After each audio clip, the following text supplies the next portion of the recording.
Hello అండి, ఎలా ఉన్నారు? ఈరోజు ఈ వీడియోలో నేను పుట్నాల పప్పుతో కజ్జికాయలు ఎలా తయారు చేసుకోవాలో చూపించబోతున్నాను. ఇవి చాలా టేస్టీగా ఉంటాయండి, నెల వరకు నిల్వ ఉంటాయి. అందుకోసం నేను 2 కప్పుల దాకా మైదా పిండి తీసుకున్నాను. చిటికెడు ఉప్పు, కొంచెం నూనె వేసి బాగా పూరి పిండిలాగా కలుపుకోవాలండి. మరీ మెత్తగా కలుపుకూడదు, కలిపితే మనం కజ్జికాయలు చేయడానికి రాదండి. చూస్తున్నారు కదా, అలా ప్రెస్ చేస్తూ బాగా కలపాలి. ఇప్పుడు నేను ఇక్కడ కొంచెం ఆయిల్ వేసి కలుపుతున్నాను. ఆరిపోకుండా కొంచెం నూనె వేసి కలుపుతున్నాను. చూస్తున్నారు కదా, ఇలా బాగా కలపాలి. కలిపిన తర్వాత ఒక అరగంట నాననిద్దామండి. ఇప్పుడు ఇక్కడ నేను 2 కప్పుల దాకా పుట్నాల పప్పు తీసుకుంటున్నాను. 4 ఇలాచి వేసి కొంచెం మెత్తగా గ్రైండ్ చేసుకోవాలి. ఇప్పుడు ఇంకొక కప్పు కూడా గ్రైండ్ చేసుకోబోతున్నాను. ఇలా మొత్తం గ్రైండ్ చేసిన తర్వాత నేను ఇక్కడ 1 కప్పు చక్కెర తీసుకున్నానండి. మీరు చక్కెర వద్దనుకుంటే బెల్లం పొడి కూడా వేసుకోవచ్చు, చాలా బాగుంటుంది. 1 కప్పు ఎండు కొబ్బరి తీసుకున్నానండి.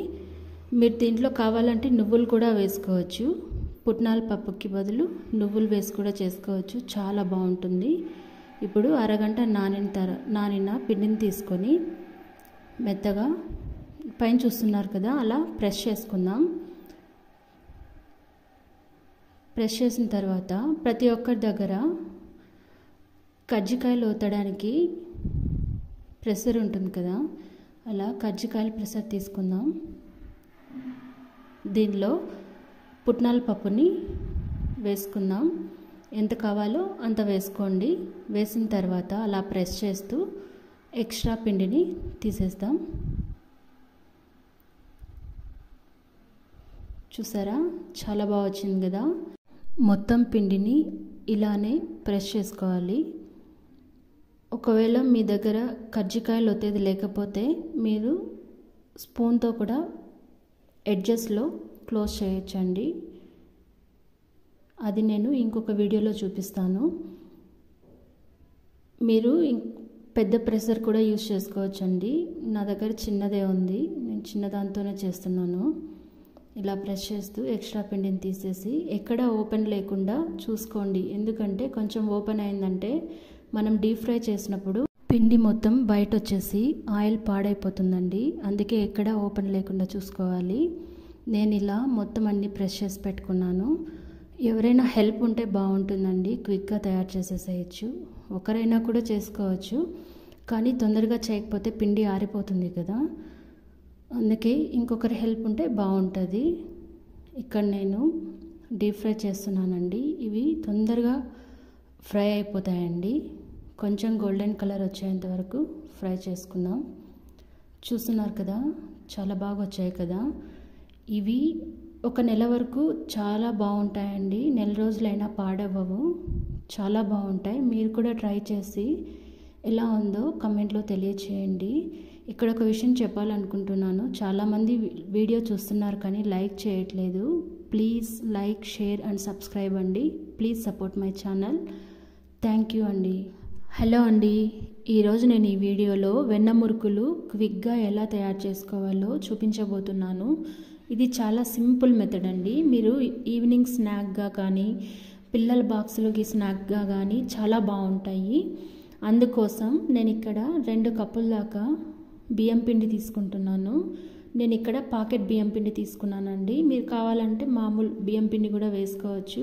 ఇక్కడ 50 గ్రాముల దాకా బటర్ తీసుకున్నాను. 2 స్పూన్లు వేయించిన నువ్వులు, 2 స్పూన్ల వరకు కారం, రుచికి సరిపడా ఉప్పు, అలాగే ఒక 1/2 కప్పు ఇక్కడ నేను శనగపప్పు గ్రైండ్ చేసుకున్నానండి మెత్తగా. మీరు కావాలంటే శనగపిండిని కూడా వేసుకోవచ్చు, శనగపిండి అయినా బాగుంటుంది. కానీ శనగపప్పు పొడి చేసుకొని వేస్తే చాలా టేస్టీగా ఉంటుందండి. మీరు ఇక్కడ కావాలంటే కొంచెం పల్లీలు కూడా, వేయించిన పల్లీలు కూడా గ్రైండ్ చేసి వేసుకోవచ్చు, చాలా బాగుంటుంది పల్లీలు వేస్తే కూడా. కానీ నేను ఇక్కడ వేయలేదండి.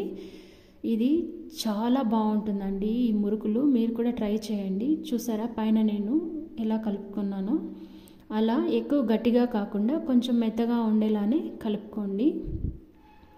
ఇక్కడ నేను స్టార్ మార్క్ ఉండేదాన్ని తీసుకున్నానండి. ఇప్పుడు దానిలో కొంచెం ఆయిల్ అప్లై చేస్తాం. ఆయిల్ అప్లై చేసిన తర్వాత పిండిని పెడితే అది మురుకులు మనం వేసేటప్పుడు దానికి అంటుకోకుండా నీట్గా వచ్చేస్తుందండి. మీరు ఇలా పేపర్ మీదైనా వేసుకోవచ్చు, లేదంటే డైరెక్ట్ ప్యాన్లో కూడా ఫ్రై చేసేసుకోవచ్చు ఒకటేసారి. చూసారా, ఆయిల్ బాగా కాగింది. ఇప్పుడు నేను వాటిని ఫ్రై చేస్తున్నాను. చేతికి అంటుకోకుండా ఉండాలి అంటే ఇలా కూడా వేసుకోవచ్చు మీరు. చూసారా, బాగా కాలాయండి. ఇక్కడ ఒకటే గుర్తుపెట్టుకోండి, మనకు మురుకులు బాగా వేగాయి అన్నదానికి ఆయిల్ పైన బుడగలుగా వస్తుంది కదా, ఆ బుడగలు ఎప్పుడైతే తగ్గుతాయో అప్పుడు అవి బాగా ఫ్రై అయ్యాయని అర్థం. నేను ఇక్కడ గిన్నెలోకి తీసుకున్నానండి ఆయిల్ని బాగా డ్రై చేయడానికి. ఎందుకంటే ఆయిల్ ఎక్కువ ఉంది అంటే మనకి కొంచెం ఎక్కువ రోజులు ఉండవండి, కొంచెం స్మెల్ వస్తాయి కదా మురుకులు. సో ఆయిల్ని బాగా డ్రై చేసేసేయాలి. చూసారా, బాగా కాలింది కదా, బుడగలు కూడా తగ్గాయి చూడండి. ఇలా బాగా వేయించుకోవాలి.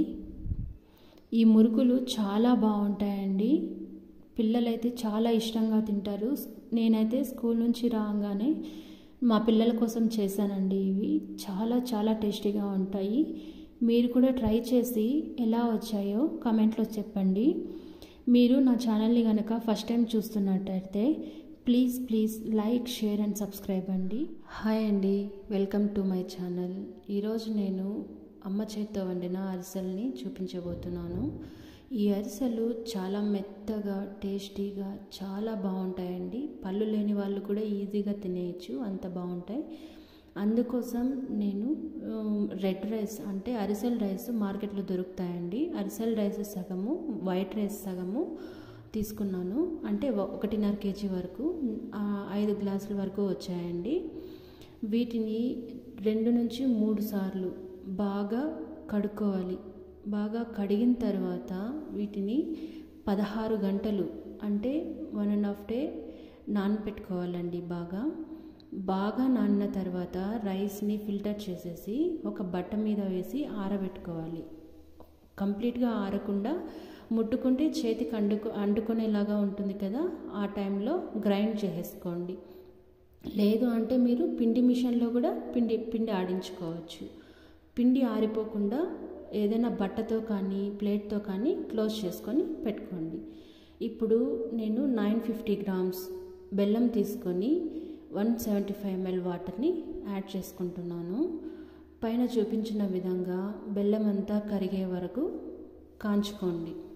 బెల్లం బాగా కాగిన తర్వాత వాటిని ఫిల్టర్ చేసుకోండి. ఎందుకంటే దాంట్లో డస్ట్ పార్టికల్స్ అన్నీ ఉంటాయి కదా, వాటన్నిటిని రిమూవ్ చేయడానికి ఫిల్టర్ చేసుకుంటే మనం అతిరాసలు తినేటప్పుడు పంటి కింద రాళ్ళు ఇవి ఏవి లేకుండా హ్యాపీగా తినొచ్చు. సో నేను ఇక్కడ ఫిల్టర్ చేస్తున్నానండి బెల్లంని. ఫిల్టర్ చేసిన తర్వాత బెల్లంని మీడియం ఫ్లేమ్లో బాగా కాచుకోవాలి. ఆ బెల్లం పాకంని ఇలా కలిపెడుతూ కాచి పైన చూపిస్తాను కదా, ఇప్పుడు నేను పైన చూపించబోతున్నాను. పైన చూపించిన విధంగా లేత పాకం వచ్చే వరకు బెల్లంని కాచుకోవాలి. చూస్తున్నారు కదా లేత పాకం ఎలా వచ్చిందో. ఇలా లేత పాకం చేత్తో ఉండలాగా చేస్తే మీకు మెత్తగా వస్తుందండి. అలా లేత పాకం వచ్చే వరకు బెల్లంని కాచుకోవాలి. ఇలా లేత పాకం మీరు ఎక్కువ ముదురు పాకం పట్టారనుకోండి, అది అరిసెలు మీకు చాలా గట్టిగా వచ్చేస్తాయి, మెత్తగా రావు. ఇప్పుడు వచ్చిన లేత పాకంలో రైస్ ఫ్లోర్ని కొంచెం యాడ్ చేస్తూ ఉండలు లేకుండా కలుపుకోండి. ఇక్కడ నేను 3 స్పూన్లు నెయ్యి వేసుకుంటున్నానండి. మీకు నెయ్యి వద్దు అనుకుంటే స్కిప్ చేయొచ్చు. 3 స్పూన్లు నెయ్యిని వేసిన తర్వాత బాగా మిక్స్ చేసుకోవాలి. లంప్స్ లేకుండా ఇలా మిక్స్ చేసుకోవాలి. మీరు రైస్ ఫ్లోర్ చేసుకున్నప్పుడు కొంచెం ఎక్స్ట్రాగానే చేసుకోండి, ఎందుకంటే పాకం ఎక్కువైనప్పుడు రైస్ ఫ్లోర్ని యాడ్ చేసుకోవచ్చు కదా మళ్ళీ. సో మీరు రైస్ ఫ్లోర్ని కొంచెం ఎక్కువగానే రెడీ చేసి పెట్టుకోండి. ఇలా బాగా మిక్స్ చేస్తూ బాగా కలపండి. మీరు కావాలంటే దీంట్లో తెల్ల నువ్వులు లేదంటే నల్ల నువ్వులు, ఎండు కొబ్బరి ఇవన్నీ యాడ్ చేసుకోవచ్చు.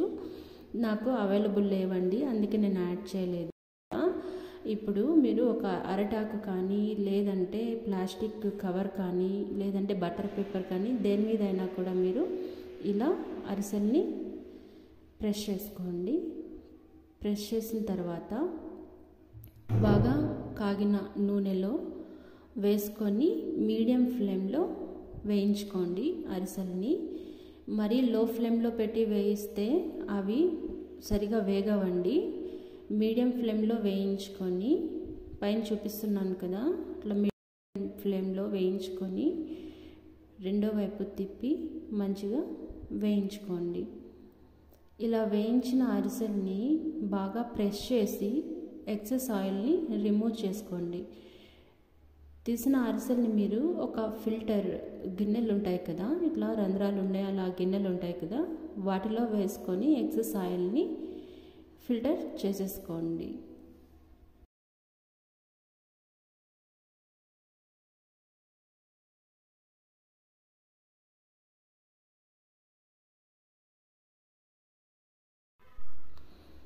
ఇలా అరిసెల్ని ఒత్తుతూ ఎక్సెస్ ఆయిల్ని రిమూవ్ చేసేసుకోండి. అన్ని అరిసెలు ఇలానే చేయండి. చూసారా ఎంత బాగా వచ్చిందో అరిసెలు, చూడండి. అబ్బా చూడంగానే నోట్లో నీళ్ళు ఊరుతున్నాయి కదా. సో మీరు కూడా ట్రై చేయండి. ట్రై చేసి ఈ అరిసెలు ఎలా వచ్చాయో కమెంట్లో ఇవ్వండి. మీకు ఇంకా మంచి మంచి రెసిపీస్ అన్నీ నేను చేసి చూపిస్తానండి.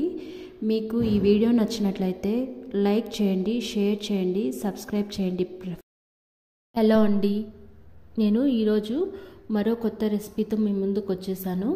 ఈరోజు ఈ వీడియోలో అమ్మ ప్రతి సంక్రాంతికి చేసే ఈ జొన్న చెక్కల రెసిపీని మీతో షేర్ చేయాలని నేను ఈ వీడియో చేస్తున్నాను. ఇప్పుడు వీడియోలోకి వెళ్ళిపోదాం. ఇక్కడ నేను ఒక కప్పు దాకా పల్లీలు తీసుకున్నానండి.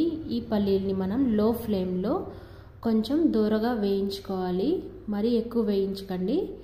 చూస్తున్నారు కదా, ఇలా దూరగానే వేగాలి.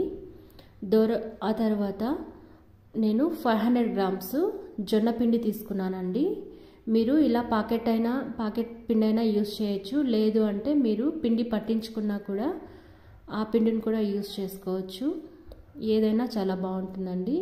అలాగే పల్లీలు చూస్తున్నారు కదా, నేను పలుకులుగా వేసానండి. మొత్తం గ్రైండ్ చేసి పలుకులుగా వేసాను. అలాగే శనగపప్పు కూడా ఒక కప్పు దాకా వేసాను. ఒక 2 స్పూన్ల దాకా కారం వేసాను. అలాగే రుచికి సరిపడా ఉప్పు కూడా వేసుకోవాలి.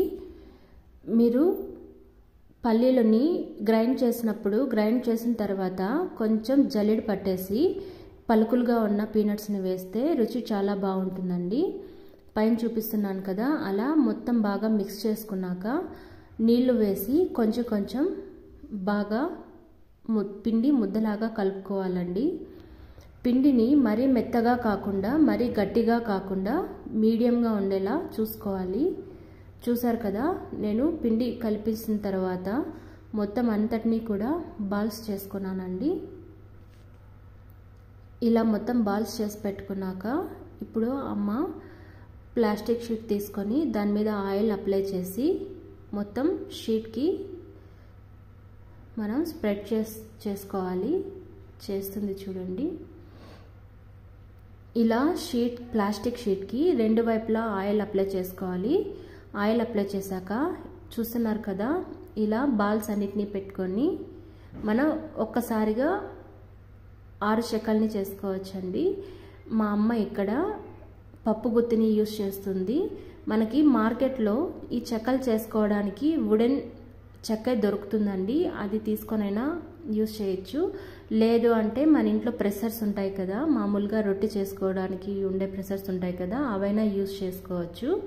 దేంతో చేసుకున్నా చాలా బాగా వస్తుంది. అవి ఏవి అవైలబుల్ లేకపోతే మీరు చేత్తో కూడా ప్రెస్ చేసుకోవచ్చండి. ఇలా చేస్తే మాత్రం పప్పు గుత్తి అందరికీ అవైలబుల్ ఉంటుంది కదా, ఇలా చేయడం వల్ల చూస్తున్నారు కదా ఈ చెక్కలు చాలా పల్చగా చాలా బాగా వచ్చాయండి. ఇప్పుడు మనం బాగా కాగిన నూనెలో వేసి మీడియం ఫ్లేమ్లో లైట్ బ్రౌన్ కలర్ వచ్చేంత వరకు వేయించుకోవాలి. ఎక్కువ మంట మీద వేయించకండి, ఎందుకంటే ఎక్కువ మంట మీద వేగాయి అంటే కొంచెం వేగుతాయి, కొంచెం పచ్చిగానే ఉండిపోతుందండి. అలాంటప్పుడు క్రిస్పీగా రావు. సో మీడియం ఫ్లేమ్లోనే వేయించుకోవాలి. చూసారు కదా నేను లైట్ బ్రౌన్ కలర్ వచ్చేంత వరకు చెక్కల్ని వేయించాను. చాలా బాగా వచ్చాయండి ఈ జొన్న చెక్కలు. హెల్తీ కూడా. నేను సన్ఫ్లవర్ ఆయిల్ కాకుండా గ్రౌండ్నట్ ఆయిలే యూజ్ చేశాను ఫ్రైకి కూడా. జొన్న పిండితో చేసిన జొన్న చెక్కలు రెడీ అండి. ఇవి చాలా చాలా టేస్టీగా ఉంటాయి. ఈవినింగ్ టైంలో ఒక కప్పు కాఫీతో ఒక 2 చెక్కల్ని తింటుంటే చాలా హాయిగా అనిపిస్తుందండి. చాలా టేస్టీగా కూడా వస్తాయి. మీరు కూడా ట్రై చేసి ఎలా వచ్చిందో కమెంట్లో తెలియచేయండి. మీరు నా ఛానల్ని కనుక ఫస్ట్ టైం చూస్తున్నట్లయితే please like, share and subscribe అండి. Please support my channel. Hello అండి, ఈరోజు ఈ వీడియోలో నేను చూపించే ఈ రెసిపీ మా అమ్మ స్వీట్ షాప్ కోసం చేసే అన్ని స్వీట్స్లో ఎక్కువ సేల్ అయ్యే స్వీట్ అండి. ఇది చాలా చాలా టేస్టీగా ఉంటుంది. పల్లీలు, నువ్వులు వేసి ఈ లడ్డు చేస్తుందండి. చాలా ఎక్కువ సేల్ అవుతాయి ఇవి. అందుకే ఈ రెసిపీని మీతో షేర్ చేయాలనుకున్నాను. అందుకే ఈ వీడియో చేస్తున్నాను. ఇక్కడ నేను 1.5 కప్పు దాకా నువ్వులు తీసుకున్నానండి. మనం ఈ నువ్వుల్ని మీడియం ఫ్లేమ్లో కొంచెం కలర్ వచ్చేంత వరకు బాగా వేయించుకోవాలి. ఒకటి గుర్తుపెట్టుకోండి, నువ్వులు మీడియం ఫ్లేమ్లో వేయించుకోవడం వల్ల అవి బాగా వేగుతాయండి. బాగా వేగితేనే లడ్డు చాలా టేస్టీగా వస్తుంది. చూసారు కదా నేను కొంచెం లైట్ బ్రౌన్ కలర్ వచ్చేంత వరకు వేయించుకున్నాను. అలాగే ఇక్కడ నేను 1/2 కప్పు పీనట్స్ తీసుకున్నానండి. ఈ పీనట్ని కూడా మనం మీడియం ఫ్లేమ్లోనే స్లోగా వేయించుకోవాలి. స్లోగా వేయించినప్పుడు అవి కొంచెం బాగా పలుకుగా వేగుతాయండి. చాలా టేస్టీగా ఉంటుంది. ఇప్పుడు నేను వేయించుకున్న నువ్వుల్ని ఒకసారి కొంచెం కోర్స్గా గ్రైండ్ చేసుకోవాలి. చూస్తున్నారు కదా కొంచెం ఉప్పు దెబ్బలుగా ఉంది కదా, ఇలా మనం గ్రైండ్ చేసుకోవాలి. అలాగే ఇప్పుడు వేయించుకున్న పల్లీల్ని కూడా నేను పొట్టు తీయకుండా వేస్తున్నానండి. మీరు కావాలంటే పొట్టు తీసేసి వేసుకోవచ్చు. ఈ పల్లీల్ని కూడా మనం కొంచెం కోర్స్గా గ్రైండ్ చేసుకోవాలి. చూసారు కదా కొంచెం పలుకులుగా ఉంది కదా, అలా గ్రైండ్ చేసుకోవాలి. ఇప్పుడు మనం గ్రైండ్ చేసుకున్న పల్లీల్ని కూడా గ్రైండ్ చేసిన నువ్వుల పొడిలోకి వేసేసుకుందాం.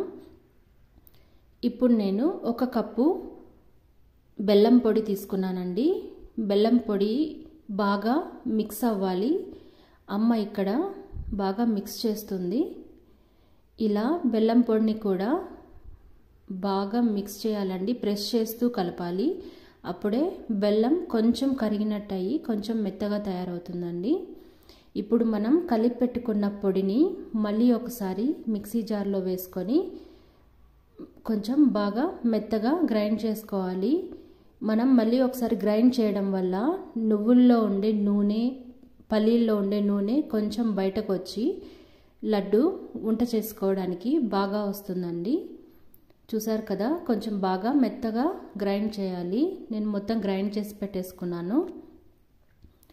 ఇప్పుడు ఒక 2 స్పూన్ల దాకా నెయ్యి వేస్తున్నాను. నెయ్యి వేసుకుంటేనే టేస్ట్ చాలా బాగుంటుందండి. మీరు కావాలంటే ఇంకా ఎక్స్ట్రాగా కూడా వేసుకోవచ్చు.